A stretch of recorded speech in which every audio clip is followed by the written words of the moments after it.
معزز سامعین، عزیزان ملت اسلامیہ، پردہ نشین خواتین اسلام، عزیز بچوں، نوجوان ساتھیوں، اسٹیج پر جلوہ فرما باوقار علماء کرام، السلام علیکم ورحمۃ اللہ وبرکاتہ۔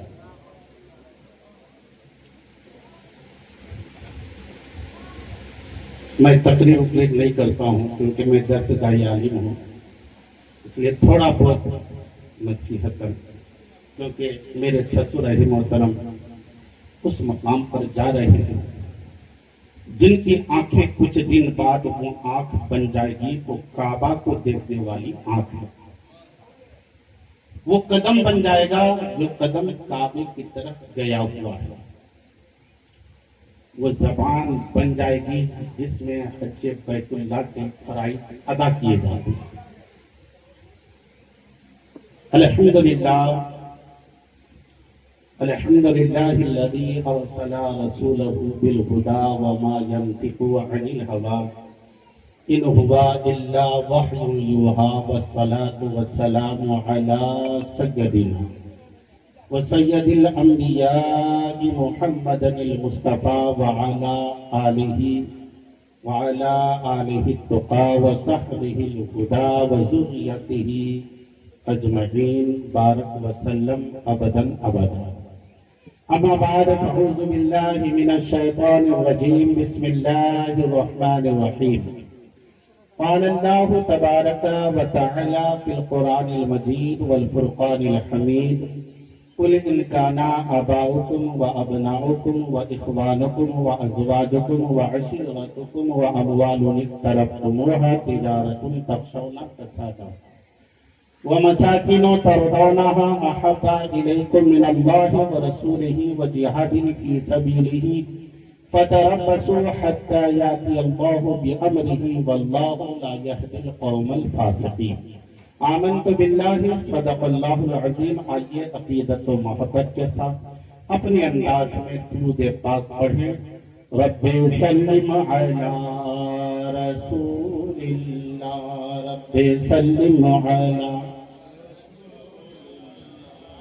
مرحبا مرحبا رسول اللہ، مرحبا مرحبا رسول اللہ، اللہم صلی علی سیدنا مولانا محمد وعلی آل سیدنا مولانا محمد۔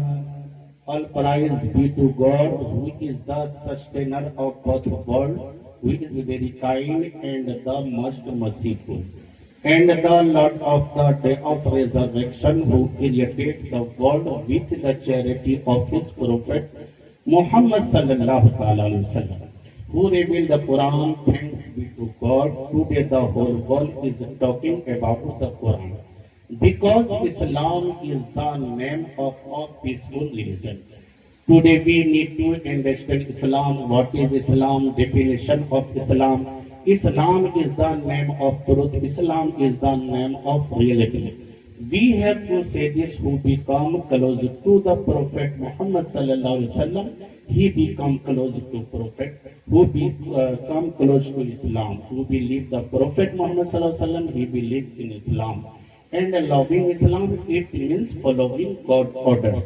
And God's command is to pray, God's command is to give zakat. Fasting is God's orders, Hajj is God's orders. Subhanallah. Hajj is God's orders. Prayer, fasting, Hajj and zakat are all forms of worship, is prayer.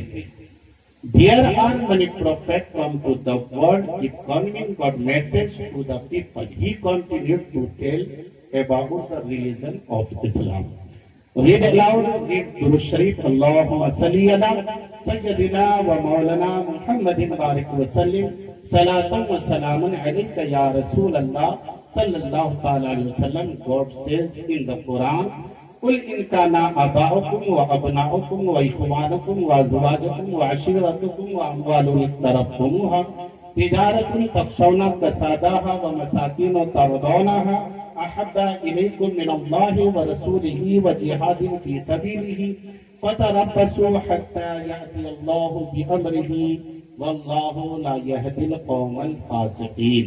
اے محبوب آپ فرما دیجئے، اے لوگوں تمہارے والد تمہارے بیٹے۔ اس آیت کا جو ترجمہ ہے اس میں پوری زندگی سمجھ لیا اللہ نے۔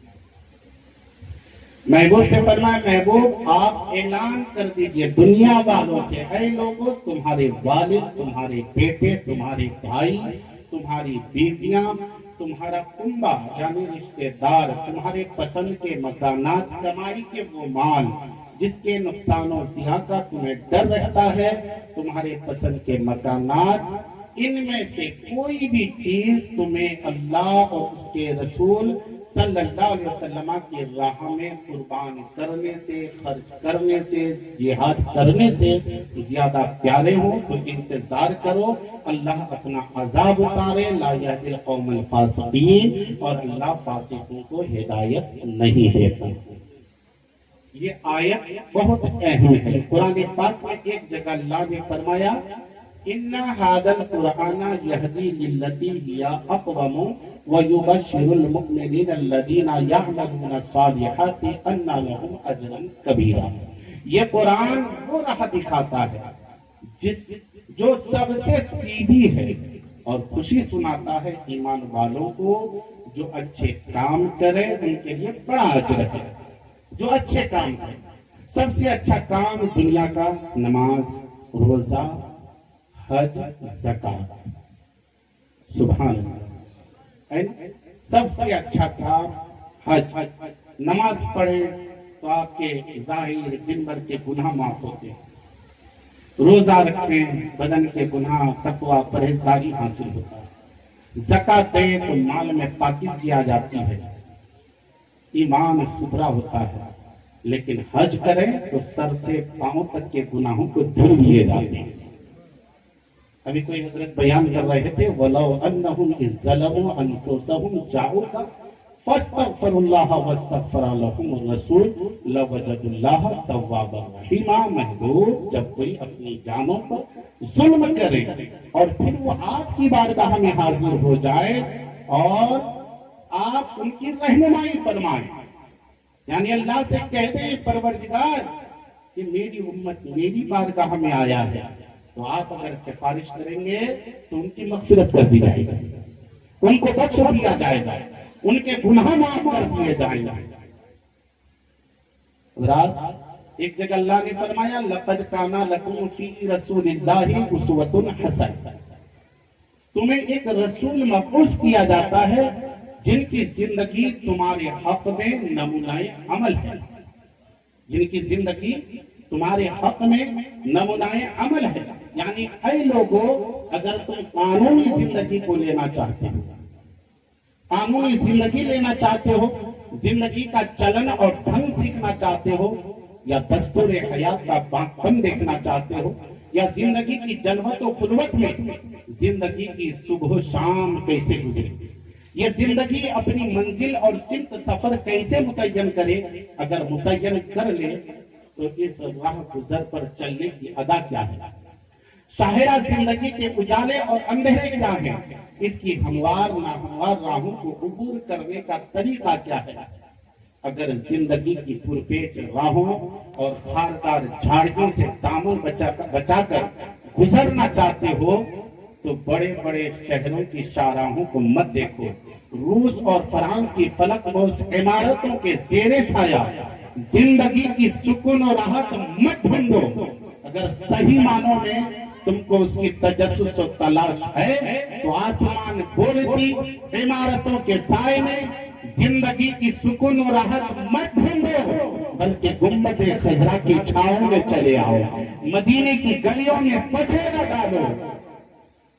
حقیقت تو یہ ہے زندگی وہ دیتا ہے جو خود زندہ ہو، زندگی وہ دیتا ہے جو خود زندہ ہو وہ مردہ قوم تمہیں کیا زندگی دے گی؟ ارے جس کی روح خود آب حیات کی پیاسی ہو، مجھے کہنے نہیں دیجیے وہ نام نہاد ترقی یافتہ قوم جو انسانوں کی روح میں، انسانیت کی آبادی میں چلتا پھرتا جنازہ ہے۔ وقت کا کوئی فرعون ہو یا قارون، حامان ہو یا نمرود، مردود یا ابلیس ہو یا ملعون، اسلام وہ امام ہے، اسلام وہ قوم ہے کہ اس امام میں سبھی ننگے نظر آتے ہیں۔ یہ تن کے اجلے من کے کالے بھلا تمہیں زندگی کیا دے سکتے؟ اس لیے میں نے پہلے ہی کہا زندگی وہ دیتا ہے جو خود زندہ ہو، اور زندہ ہی نہیں زندگی کا سرمایہ بھی رکھتا ہو۔ بھلا وہ زندگی کیا دے گی جس کے پاس اس کی کالی کوڑی تک نہیں؟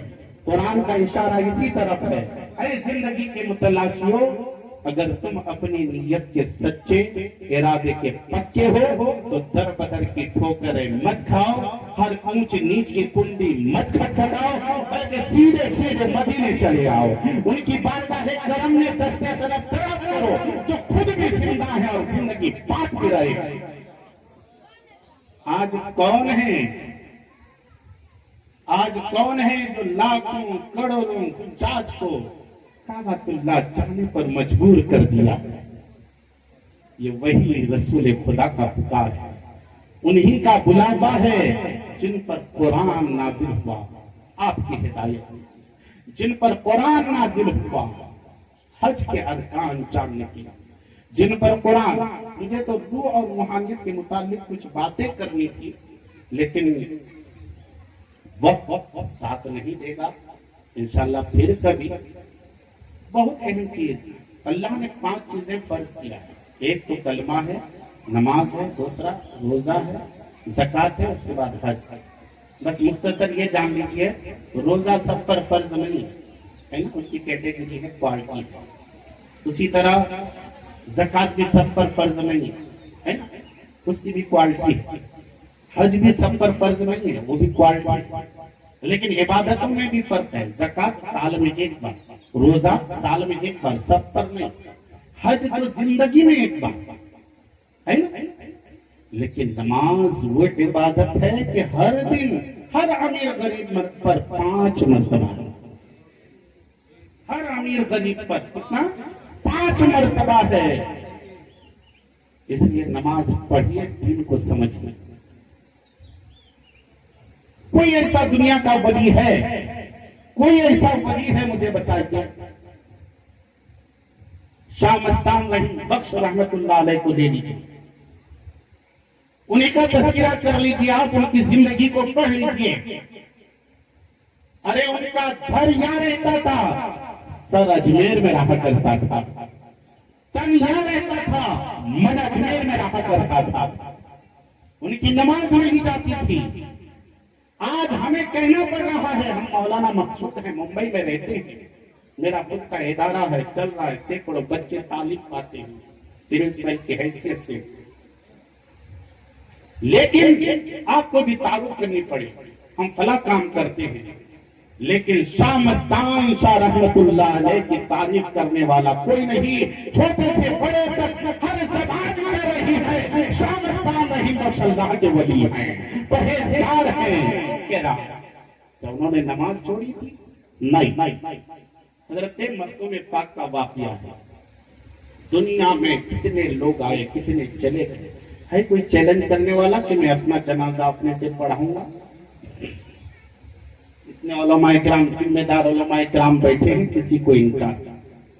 جب آپ کا وصال، کسی مرید نے آپ سے پوچھا تھا کہ حضور فنا اور بقا بولتے تو ہیں فنا، مگر نہیں سمجھتے کہ فنا کیا ہے اور بقا کیا ہے۔ تو حضور مخدوم پاک نے فرمایا، ثابت علی رحمت اللہ علیہ نے فرمایا ٹھیک ہے، جواب آج نہیں پھر کبھی دوں گا۔ بہرحال آپ کا وصال کا وقت قریب ہوا، آپ نے خاص مریدین کو بلایا اور وصیت کی کہ دیکھو جب میرا وصال ہو جائے تو تم میں سے کوئی بھی شخص مجھے نہلانا، دھلانا، کفنانا نہیں، بلکہ باہر سے حجرے کا دروازہ بند کر دینا، کنڈی لگا دینا، جب تک آثار غسل معلوم ہوتا رہے، پانی کا جھلکنا محسوس ہوتا رہے، یاد رہے کہ دروازہ بھی بند رہے، کنڈی بھی لگی رہے، اور جب آثار غسل ختم ہو جائے تو باہر سے کنڈی کھول دیتے۔ اور دوسری وصیت یہ کہی کہ تم میں سے کوئی بھی میری نماز جنازہ نہ پڑھائے، کوئی بھی نماز جنازہ نہ پڑھائے۔ بہرحال آپ کا وصال ہوا، دار فانی سے کوچ ہوئی، نوری دین کو آپ کی وصیت یاد تھی، وصیت کے مطابق دروازہ بند کیا گیا، کنڈی لگا دی گئی۔ جب تک آثار غسل معلوم ہوتے رہے کنڈی لگی رہی، دروازہ بند رہا، اور جب آثار غسل ختم ہوا کنڈی کھول دی گئی، دروازہ کھولا گیا۔ تو دیکھتے کیا ہیں؟ سبحان اللہ ضرور کہیے گا، ہم تقریر جمانے کے لیے نہیں، درد پیدا کرنے کے لیے کر رہے ہیں۔ سبحان اللہ ضرور کہیے گا، جب کنڈی کھولی گئی تو تمام مریدین دیکھتے کیا ہیں کہ حضور مختوم پاک نہلائے اور کفنائے جا چکے ہیں۔ اب سب کے سب ہکا بکا، حیرت زیادہ عالم حیرانی میں اب اس شخص کا انتظار جا رہا تھا جو نماز جنازہ پڑھائے۔ دیکھتے دیکھتے ایک گھوڑ سوار چہرے پر نقاب ہے آئے، مصلی امامت پر کھڑا ہوا، ان کے آتے ہی صفیں درست کر لی گئی، قطاریں سیدھی کر لی گئی، آنے والا مصلی امامت پر کھڑا ہوا، اللہ اکبر کہا، نیت باندھی، چاروں تکبیر کے بعد سلام پھیرا اور گھوڑے پر سوار ہو کر جانے لگا۔ تو مرید خاص نے فوراً گھوڑے کی لگام کھینچ لی اور کہا، حضور جانتے ہیں آپ نے کن کی نماز جنازہ پڑھا؟ یہ اللہ کے وہ مقرب بندے ہیں جن کے دامن سے لاکھوں مسلمان وابستہ ہیں، لاکھوں مسلمان وابستہ ہیں، جن کے دامن سے لاکھوں مسلمان وابستہ ہیں۔ کل میرے مختوم کی تاریخ لکھی جائے گی، لوگ ہم سے سوال کریں گے کہ حضور مختوم پاک کی نماز جنازہ کس نے پڑھائی تھی، تو ہم کیا جواب دیں گے؟ آپ اپنا نام بتائیں، ورنہ میرے مخدوم کی تاریخ اندھیرے میں رہ جائے گی۔ عقیدت کیشوں کی دنیا ہمیں معاف نہیں کرے گی۔ اتنا سننا تھا، حضور مخدوم پاک نے اپنا چہرے کا نقاب الٹ دیا، نقاب الٹتے ہی تمام مجمع حیرت زدہ سنکا اور سکتے کے عالم میں آنکھیں کھلی کی کھلی رہ گئی۔ مریدوں نے بیک زبان ہو کر عرض کیا، حضور یہ ہم کیا دیکھ رہے ہیں؟ کیونکہ سامنے کوئی اور نہیں تھا، وہ مخدوم پاک ہی کھڑے تھے، مخدوم پاک ہی کھڑے تھے۔ مخدوم پاک نے فرمایا، نادان تم ہی نے تو ہم سے سوال کیا تھا، حضور فنا اور بقا بولتے تو ہیں مگر فنا نہیں جانتے کیا ہے، بقا بھی نہیں جانتے کیا ہے۔ آج اسی کا جواب تمہیں دینا تھا، اس دن کے لیے میں نے اس کا جواب ٹال رکھا تھا، جسے تم نے جنازے میں دیکھا، جسے نہلایا گیا، جسے کفنایا گیا، جس کے لیے قبر تیار ہے، جو لاش کے شکل میں سویا ہوا ہے، جسے قبر میں اتارا جائے گا، جس کو لوگ دیکھ رہے ہیں، جن کو مٹی دے کر لوگ یہاں سے چلے جائیں گے، جن کی عمارتیں تعمیر کر لی جائے گی، نام اس کا فنا ہے، اور جسے تم نے کھوڑے اور آتے دیکھا اور جاتے دیکھو گے، نام اسی کا پتہ ہے۔ معلوم یہ ہوا روح کا جلوہ اور ہے، روحانیت کا جلوہ اور ہے، روح کا مقام اور ہے، روحانیت کا مقام اور ہے۔ آخری جملہ علامہ مشتاق نظامی فرماتے ہیں، اگر جنت میں جانے کا ارادہ ہو تمامی کا تو گلے میں ڈال لو پٹا محمد کے غلامی کا۔ اور اعلیٰ حضرت فرماتے ہیں، اللہ کی سرتاب قدم شان ہے یہ، انسان ہی انسان وہ انسان ہے یہ۔ قرآن تو بتاتا ہے، قرآن تو ایمان بتاتا ہے انہیں، قرآن یہ کہتا ہے میری جان ہے یہ۔ بڑے لطیف ہیں وہ، نازک سے گھر میں رہتے ہیں، میرے حضور ہم سبوں کی چشمے تر میں رہتے ہیں۔ مقام والے کہاں سے چلے اور کہاں پہنچے، جو اہل شک ہیں اگر میں مگر میں رہتے ہیں۔ وآخر دعوانا ان الحمدللہ رب العالمین۔